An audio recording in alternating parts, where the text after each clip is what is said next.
Olá pessoal, boa tarde.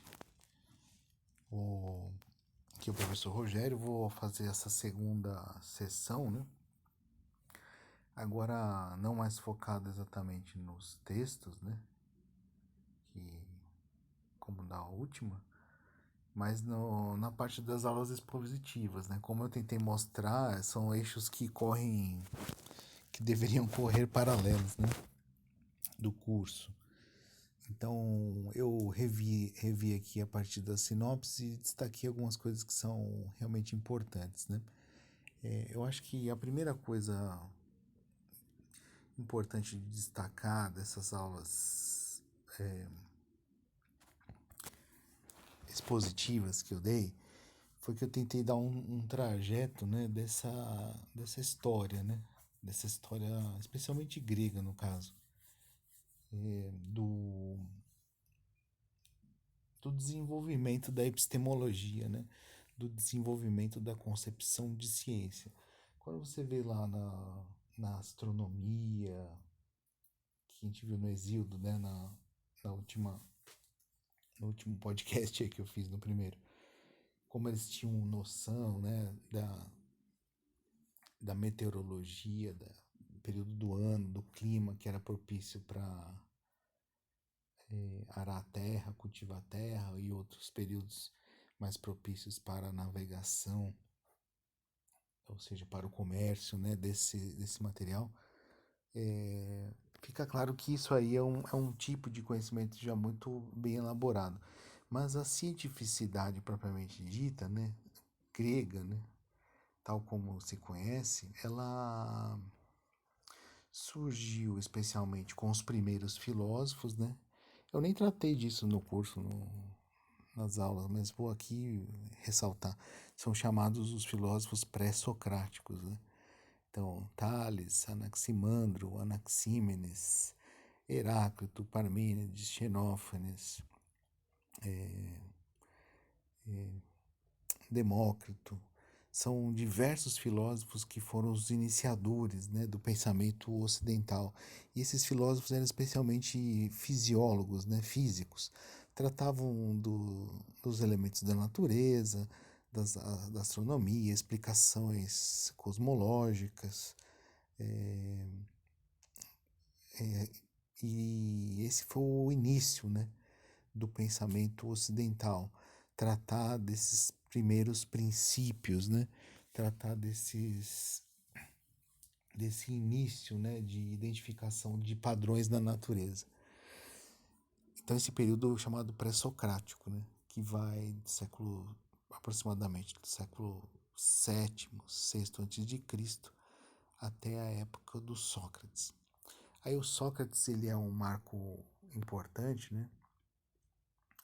Porque ele meio que deixa de lado essas explicações fisiológicas e começa a fazer um aprofundamento teórico e lógico acerca do próprio conhecimento. Então ele é um marco importante no pensamento ocidental por isso, porque ele começa a pensar a próprio como se constitui, né, o pensamento, a própria ciência, a própria linguagem, né?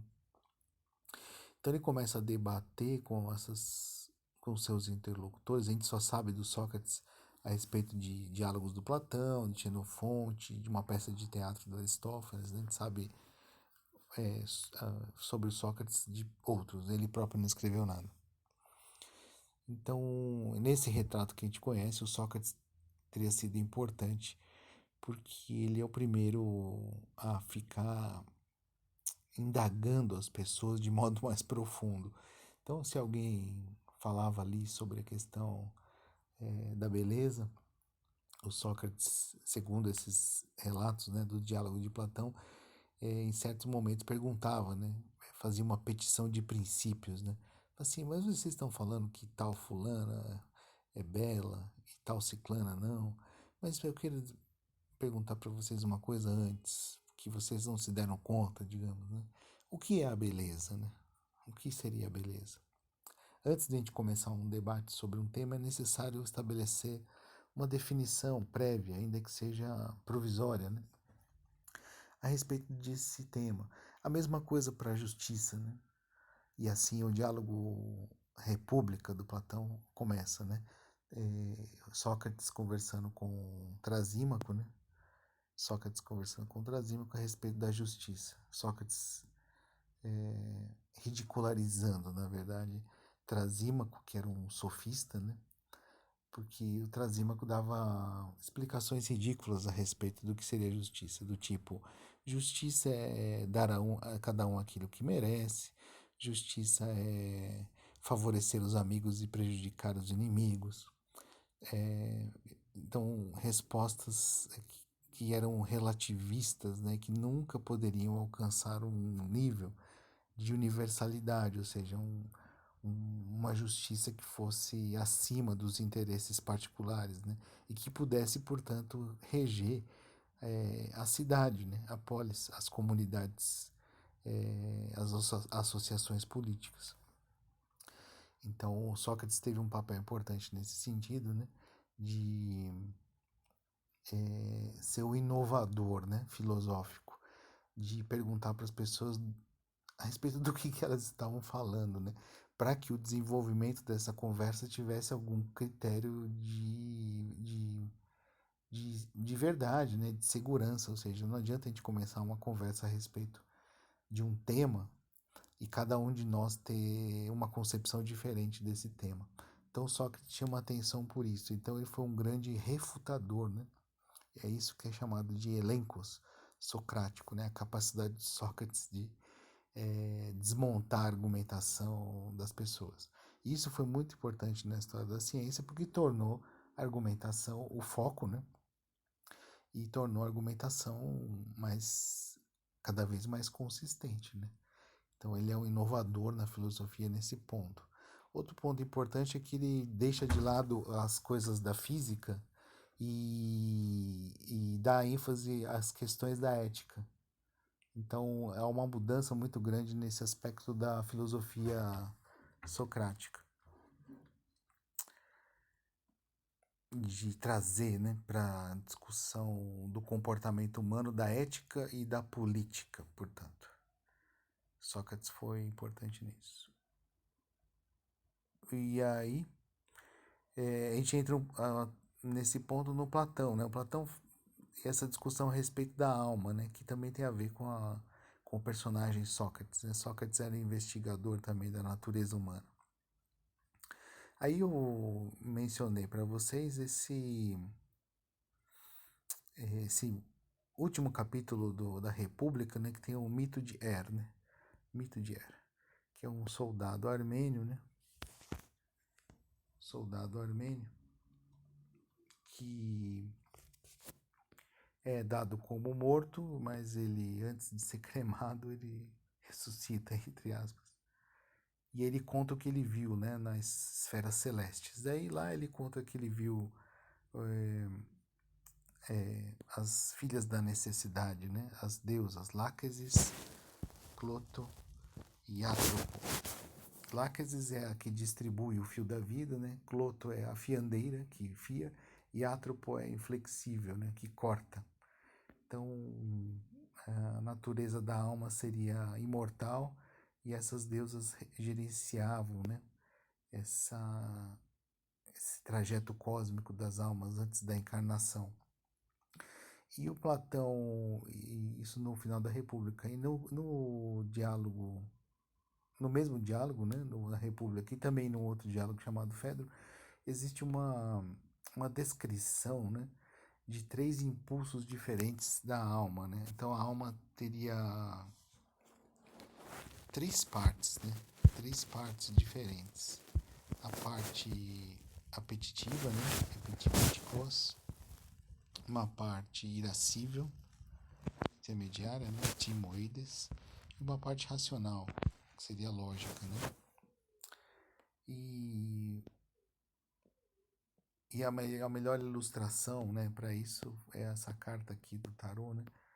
A gente discutiu na aula qual seria, né, qual parte é qual parte, né? Então, a parte apetitiva seria esse cavalo azul, né? Que ele vai para o corpo aí, para um lado contrário. do, do que o regente da carruagem vê, né? Mas o pescoço dele vai para esse mesmo lado, né? Para o lado esquerdo. Corpo para o direito e o lado esquerdo. Então ele é o apetitivo. É o mais difícil de controlar. É dos impulsos, da alimentação, sexuais e assim por diante. O irascível seria esse vermelho, né? Nessa simbologia. Que ele é um pouco mais fácil de controlar, vamos dizer assim, né? E tem a ver com o ímpeto, né? Do ânimo. E a parte lógica seria o diretor, né? O que conduz a carruagem. Então, para o Platão, né? A alma tem essas três partes. E a teoria do conhecimento que ele defende é que nós já, quando encarnamos, né? Já podemos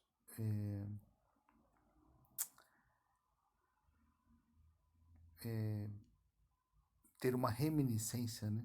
Ter uma reminiscência daquilo que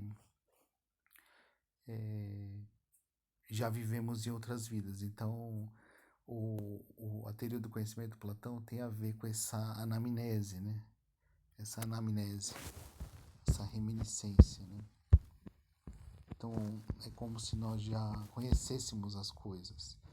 E o processo de desenvolvimento na vida fosse uma maneira de recordar, né?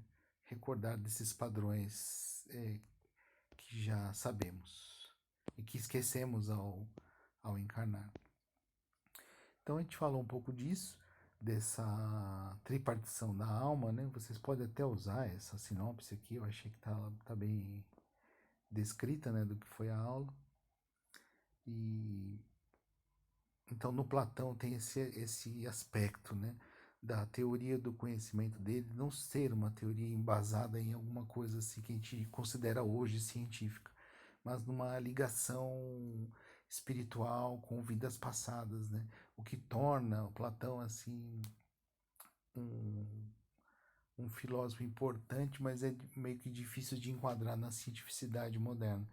E embora, né, como eu disse também, em alguns diálogos como o Timeu, né, que foi um que eu falei também, tenha diversos aspectos astronômicos, né, de pitagóricos, é, e muito refinados, né? Ele também conhecia muito dessa parte de matemática e astronomia. Então, geralmente nas teorias do conhecimento começa-se a explicar a partir de Aristóteles, porque essa teoria do conhecimento de Platão é uma teoria relativamente mística, né? Que dá margem a esse aspecto místico. Tá, depois eu vou fazer um próximo sobre Aristóteles, então eu vou ficar por aqui nesse. Um abraço.